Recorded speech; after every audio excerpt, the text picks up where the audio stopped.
प्रधानमंत्री नरेंद्र मोदी आज पंजाब आ रहे हैं। सुनील जाखड़ पंजाब के प्रधान हमारे साथ हैं। सर, बतौर अध्यक्ष आप कैसे देख रहे हैं इस विजिट को, क्योंकि एक तरफ बजट पेश किया और दूसरी तरफ इनॉग्रेशन नामकरण हो रहा है एयरपोर्ट का, और आज उनकी विजिट जिस डेरा में है, क्या सिग्निफिकेंस आप मानते हैं पंजाब की? एक बहुत बड़ा संदेश है साहब कि एक लोकप्रिय नेता नाम कहलाने से नहीं होता। लोकप्रिय नेता वो होता है जो लोगों की नब्ज समझे, जो भावना समझे। आज सिर्फ गुरु रविदास जी को नमन होने के लिए नहीं आ रहे प्रधानमंत्री, बजट पेश हो रहा है उस दिन आके उन्होंने ये सिद्ध किया है कि किसी भी देश की समाज की डेवलपमेंट जो है वो जीडीपी के आंकड़ों से नहीं मापी जा सकती। Budgetary figures can not measure a development of a nation और ए सोसाइटी। उसके लिए आपको समाज में जो गुरु रविदास जी की सबसे बड़ी सेहत थी, इनइक्वालिटी जो है उसको खत्म करना होगा। Equality for all human beings. और जो लोग समाज के हाशिए पे चले गए हैं उनको उनका बढ़ता हुआ सम्मान मिले, और वो सम्मान जो है उनकी आर्थिक सुधार, जब तक उनकी आर्थिक स्थिति नहीं सुधरेगी तो ये सम्मान मात्र नाम सम्मान से नहीं, उनको उसका आर्थिक परिपक्वता जब तक नहीं पहुंचेगी तब तक कोई भी जीडीपी या बजटरी एक्सरसाइज बेकार है। आज उन्होंने जो बजट पेश किया गया है उस बजट की मूल भावना यही है कि समाज के अंदर बढ़ती हुई इक्वालिटी को दूर करने के लिए हर वर्ग जो समाज के हाशिए पे चले गए हैं, जो विकसित नहीं है, जो गरीब हैं, जो पिछड़े हुए हैं और किसान हैं, और खास तौर पर महिलाएं और युवा वर्ग है, उनको सामने रख के इस वर्ग की इन्होंने जो अपनी मूल भावना जिसको लेके मोदी जी चले हैं, जिस पे बीजेपी काम कर रही है, वो है सबका साथ सबका विकास। उस विकास की दृष्टि से ये कदम है। और मैं आज उनका पंजाब में आना, पिछड़े वर्ग को अपने गले से लगाना, उस समाज को गले से लगाना जिसके अंदर देश की सबसे पुरानी जो राजनीतिक पार्टी है, जो आज उस पिछड़े वर्ग के अंदर उनका रंग उनको काला लगने लग गया।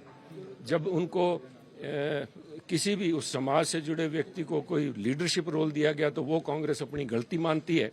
उस समाज को प्रधानमंत्री मोदी जी ने अपने गले से लगा के ये साबित कर दिया कि उनका सिर्फ सीना ही 56 इंच का नहीं है, छाती 56 इंच की नहीं है, उनका दिल उससे भी बड़ा विशाल है, और सबको उन्होंने अपने गले से लगाया। वोट बैंक के नजरिए से देखा कांग्रेस लीडर्स ने, आप कह रहे हैं वोट बैंक पोलराइजेशन तब होती है साहब, जब पोलराइजेशन की जो कांग्रेस के लीडर बात करते हैं, पोलराइजेशन होती है जब आपको there is a factor called othering of a whole society और कम्युनिटी। जब आप कहो कि आपके तो रंग ही काले हैं, आप में से तो बू आती है, आप तो गोबर उठाया करते थे, और आप जब ये कहने लग जाओ कि किसी इस समाज से, पिछड़े वर्ग से उठे हुए समाज के व्यक्ति को अगर चीफ मिनिस्टर बना दिया तो वो कांग्रेस की बहुत बड़ी गलती थी।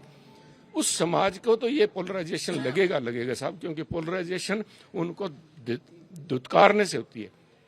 प्रधानमंत्री जी उनको सम्मान देते हैं, और सम्मान उन्हें प्रधानमंत्री जी ने, देखिए देश के लोग समझे न समझे, पंजाब के लोग इसको जानते हैं कि सिर्फ आज गुरु रविदास जी को नमन होने नहीं आ रहे, उन्होंने करतारपुर लांघा किसने खुलाया ये लोग ये भूल जाते हैं। जो नकली अपने सिर पे दस्तार सजाए फिरते हैं और आज इसको ध्रुवीकरण कह रहे हैं, पोलराइजेशन कह रहे हैं, वो भूल गए कि सबसे पहले अगर ये ध्रुवीकरण था जिसके लिए करतारपुर लांघा खोला गया, जिसके लिए आज समाज में हरेक वर्ग को, उनके लिए 4 ही वर्ग हैं, वो किसान को, युवा को, महिला को और मजदूर की जो एक उनको कास्ट मानते हैं। कांग्रेस तो तोड़ने पे जुड़ी लगी हुई है। पहले धर्म के नाम पे विभाजन किया, अब ये जात पात के नाम पे विभाजन कर रहे हैं। दूसरी उनकी जो सोच है उसमें से ध्रुवीकरण की बू आ रही है। तो प्रधानमंत्री जी ने आज एक बड़े दिल का और पंजाबियत का उदाहरण दिया साहब। पंजाब में आके कोई मात्र दस्तार सजाने से सरदार नहीं बनते साहब। पंजाबियत उनके काम से झलकती है, उनकी भावना से झलकती है, और वो आज मैं समझता हूँ गुरु रविदास जी के नतमस्तक होने आए हैं, वही पंजाबियत है साहब। जो समझे कोई ना समझे, समझने वाले समझ गए साहब। सुनील जाखड़ बातचीत कर रहे थे, अध्यक्ष हैं पंजाब के, कि ये लोकप्रिय नेता की पहचान होती है, और डिस्क्रिमिनेशन जिस तरीके से है, ध्रुवीकरण किया जाता है जाति के आधार पर, उनके लिए एक तरीके का संदेश भी है, और सभी को गले से लगाकर प्रधानमंत्री नरेंद्र मोदी चल रहे हैं, ये भाजपा अध्यक्ष सुनील जाखड़ का कहना है। कैमरा पर्सन गिरीश साथ, अमन भारद्वाज, जालंधर, आज तक।